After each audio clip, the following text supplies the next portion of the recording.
Prosecutor Joan Illuzzi did not mince her words. Harvey Weinstein, once one of the most powerful men in Hollywood, she said, is an abusive rapist. Illuzzi described Weinstein as the master of his universe, and the witnesses here were merely ants that he could step on without consequences. Illuzzi argued that the Hollywood producer used his power and influence to prey on women who were looking for a break in the industry. The defense argued the communication Weinstein had with accusers after the alleged assaults proved the relationships were consensual.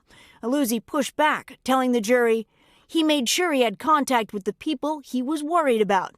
That's the mark of a predator. Illuzzi addressed the years-long relationship that Jessica Mann maintained with Weinstein, even after she alleges he raped her in a New York hotel. She could have been writing him love notes every single day. It still wouldn't make a difference. He still would not be allowed to rape her. Weinstein pleaded not guilty to all 5 charges, challenging the accuser's credibility. His defense team speaking outside of court. I think he's confident, and this is a tough situation for anybody to be in. Now the wait begins. Stephanie Gosk, NBC News, New York. Hey, NBC News fans, thanks for checking out our YouTube channel. Subscribe by clicking on that button down here, and click on any of the videos over here to watch the latest interviews, show highlights, and digital exclusives. Thanks for watching.